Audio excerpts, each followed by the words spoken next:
Hello everyone, my name is Ayushi Arora and welcome back to my YouTube channel. And today we are going to start with our very new topic, which is differentiate between Supreme Court of India and USA. So, if you have not watched the previous videos on functions of Indian Supreme Court and functions of US Supreme Court, please go back and do watch those videos because those videos are really important and वो आपको एक base provide करेंगी इस video को समझने के लिए. And we are continuing with our unit of judiciary and this video is also very important. It will help you for your UPSC as well and it is definitely going to help class 12 students. So let's start with our topic. So today's topic is differentiate between Supreme Court of India and USA. यानी कि supreme court of India और supreme court of USA में क्या difference है. So coming to its first point, it says that only federal cases come under its original jurisdiction. यानी कि supreme court of India के under क्या आते हैं, सिर्फ जो फेडरल केसेस होते हैं वो ही उसकी ओरिजिनल जुरिस्डिक्शन के अंडर आते हैं. वर्ड जुरिस्डिक्शन का मीनिंग मैं आपको पहले वाली वीडियोस में समझा चुकी हूँ. जुरिस्डिक्शन का हिंदी में मीनिंग होता है अधिकार क्षेत्र.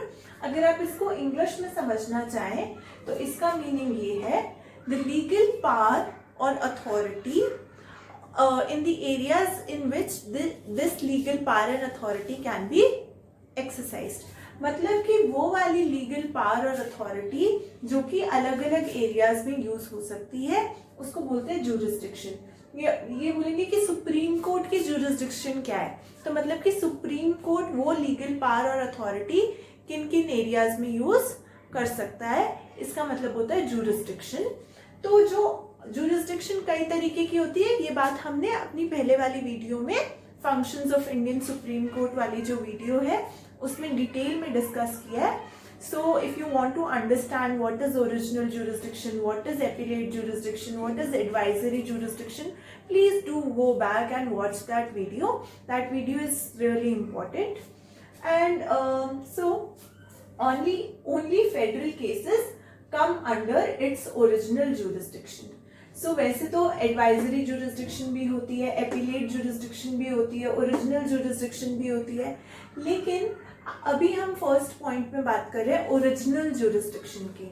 यानी कि ओरिजिनलिटी में जो लीगल पावर है वो कौन कौन से एरियाज में एक्सेस कर सकते हैं.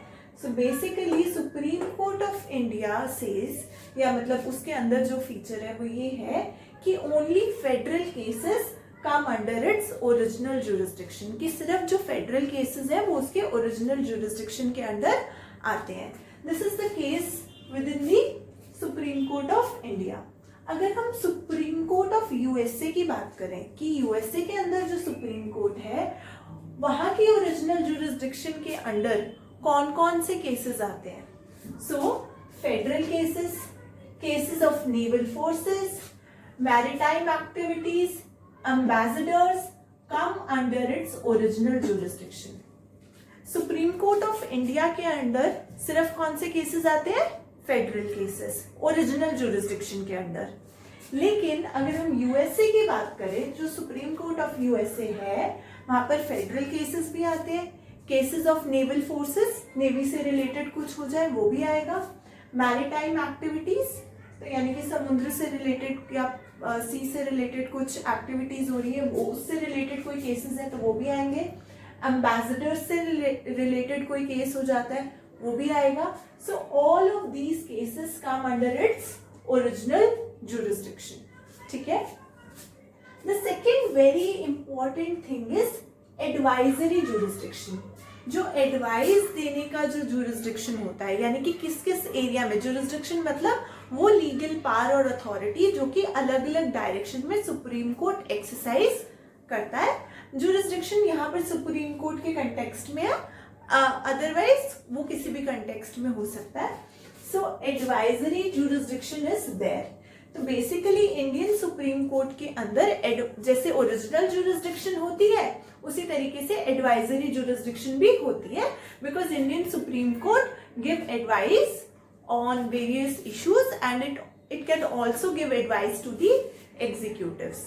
Okay, there is under the Supreme Court of USA there is no advisory jurisdiction.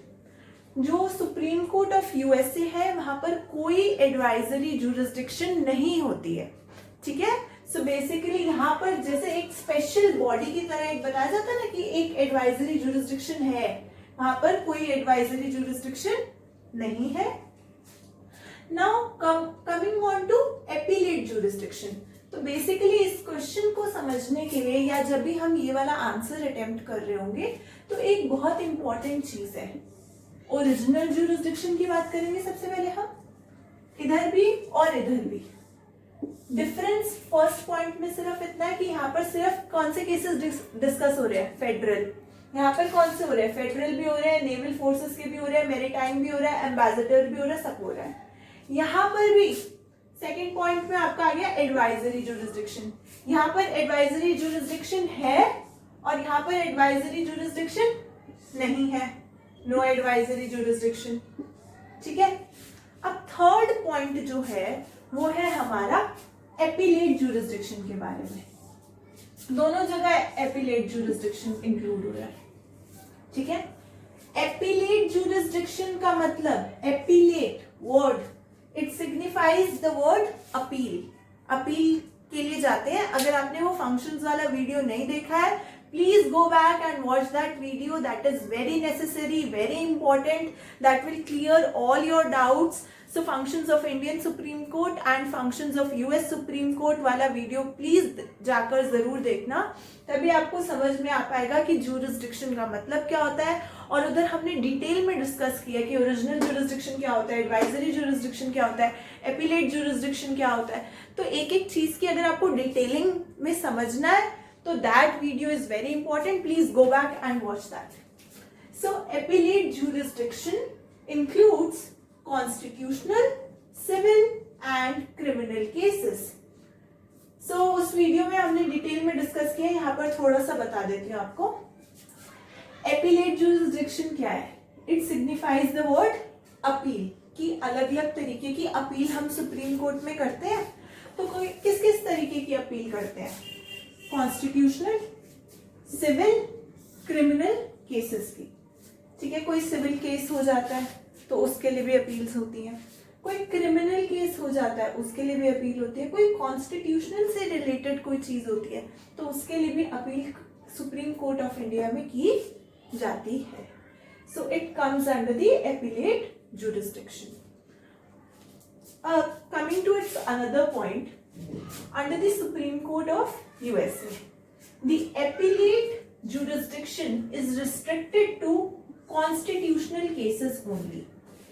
India के सुप्रीम कोर्ट में जो अपील की जाती है वो और भी मैटर्स में की जाती है. जैसे कि अगर कोई सिविल केस हुआ तो अगर केस हाई कोर्ट में सॉल्व नहीं हो पा रहा या कोई प्रॉब्लम आ जाती है तो उसकी अपील लेकर लोग कहाँ चले जाते हैं, सुप्रीम कोर्ट के पास जाते हैं. या किसी तरीके का क्रिमिनल केस हो गया, वो किसी नीचे लोअर डिस्ट्रिक्ट कोर्ट में डील हो रहा है या वो लोकल कोर्ट में डील हो रहा है, लेकिन उसके बाद लोग अपील लेकर कहाँ जा सकते हैं, सुप्रीम कोर्ट ऑफ इंडिया के पास जा सकते हैं. लेकिन in the case of USA the appellate jurisdiction is restricted to constitutional cases only. यानी कि जो केसेस कॉन्स्टिट्यूशन से रिलेटेड होते हैं, सिर्फ वही केसेस एपीलेट जुरिस्डिक्शन के अंडर आते हैं यूएसए में. समझ में आ रहा है? Another very important point. तो पहले जो 3 पॉइंट्स है उसमें तो आपने ये समझ लिया कि एक वर्ड ले लो जुरिस्डिक्शन.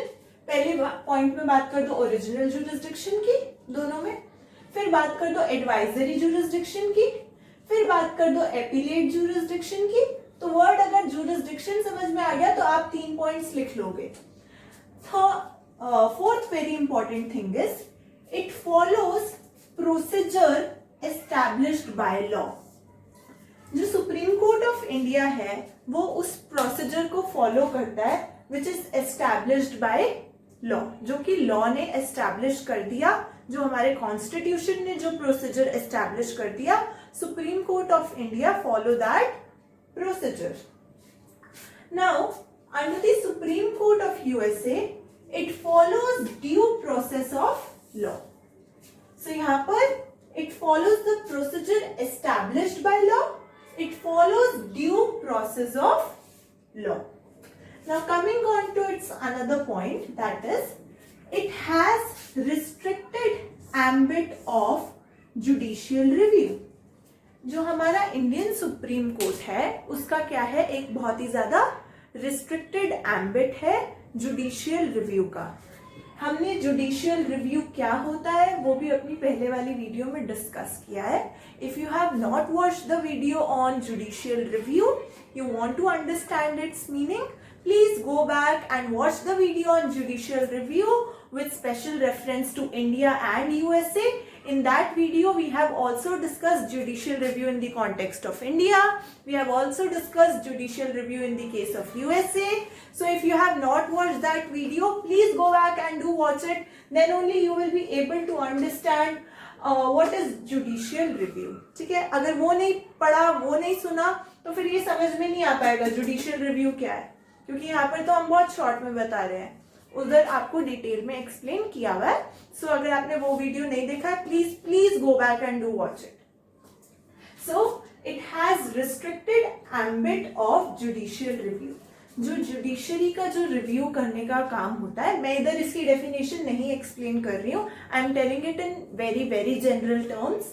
तो जो जुडिशियल रिव्यू का जो काम होता है वो उसका जो एम्बिट है यहाँ पर बहुत ही ज्यादा रिस्ट्रिक्टेड है सुप्रीम कोर्ट ऑफ इंडिया के कॉन्टेक्स्ट में. अगर हम सुप्रीम कोर्ट ऑफ यूएसए की बात करें तो it has a wide ambit of judicial review. Supreme court of USA के पास में क्या है, बहुत ही ज्यादा वाइड एम्बिट है जुडिशियल रिव्यू का. अगर आप वो जुडिशियल रिव्यू वाली वीडियो देखोगे तब आपको समझ में आएगा कि कैसे यूएसए के कॉन्टेक्स्ट में ये अलग है और इंडिया के कॉन्टेक्स्ट में ये अलग है. So it has restricted ambit of judicial review and it has a wide ambit of judicial review. Coming to its very last point, India has integrated judiciary. So Supreme Court of India के context में हम बात ये कर रहे हैं कि India has an integrated judiciary. कि यहाँ पर क्या है, judiciary एक ही है, जुड़ी हुई है, integrated judiciary है. लेकिन in the case of USA there is separate judiciary for state and federation. तो इंडिया में तो ऐसा नहीं होता ना कि स्टेट के लिए अलग जुडिशरी है और फेडरेशन के लिए अलग जुडिशरी है, मतलब स्टेट और सेंटर के लिए अलग अलग जुडिशरी बॉडी है, ऐसा तो नहीं है ना. So in the case of USA there is separate judiciary for state and federation, कि एक अलग जुडिशरी है स्टेट के लिए, एक अलग जुडिशरी है फेडरेशन के लिए. ठीक है, with this we have covered this topic well and I hope you have understood it well. And अगर आपको कोई भी doubt है, queries है, you can write down in the comment section. I would be happy to answer. Please go back and watch the videos on functions of Indian Supreme Court, functions of US Supreme Court. Please go back and watch the video of judicial review. Then only you will be able to understand this topic really well. Okay? So I hope you liked it. So if you liked the video, then do press the thumbs up and do press the bell icon, so that you get the notification whenever we post a new video. And thank you.